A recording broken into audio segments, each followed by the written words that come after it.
let's dive into a power that I think we've all wished for at some point. What if you could actually read minds? We're going to explore what that would really be like, because it might not be the amazing gift you think it is. Seriously, just stop and think about that for a second. Not their carefully chosen words, not their body language, but their raw, unfiltered thoughts popping into your head. What would that feel like? All right, so at first, it would feel absolutely amazing, right? Like you just won the superpower lottery. That initial rush would be just incredible.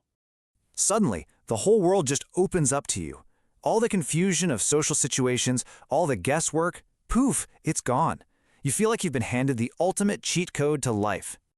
The practical uses seem just endless. You'd know exactly what's on the test because you can hear your teacher thinking about it. You're always 10 steps ahead at work because your boss's plans are like an open book.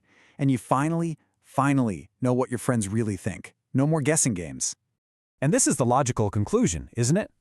With all this inside information, all this insight, your life should become smooth, simple, and super successful. But that assumption is exactly where everything starts to go wrong. Because that amazing power is about to turn on you, revealing a much darker, much more complicated reality. So that initial thrill, it starts to fade, and this feeling of unease starts to creep in. You begin noticing things you wish you could just ignore, hearing thoughts you wish you could unhear. The power is no longer your tool, it's becoming a burden. You start hearing the huge gap. A coworker says, "Great job," but their mind is just screaming with jealousy. A friend tells you they're so happy for your success, but their thoughts are a storm of resentment. You realize very quickly that our entire society runs on this thin layer of polite fiction, and you can suddenly see right through all of it. And that disconnect is just jarring. The hidden anger, the secret criticisms, the envy, it's all laid bare for you to hear. Every conversation becomes a minefield, and you're just reeling from constantly discovering what's really going on beneath the surface. It is absolutely exhausting. But you know, the emotional drain is only half the problem. The next phase of this curse is way more direct and way more damaging. It's all about the noise. So, if dealing with everyone's hidden negativity isn't the worst part, what is? I mean, what could possibly be more destructive than knowing everyone's darkest thoughts? This is the real killer. You lose the ability to be alone with your own thoughts. Every single moment of every single day is flooded with the internal chatter of everyone around you. There is no off switch. There is no peace. Ever.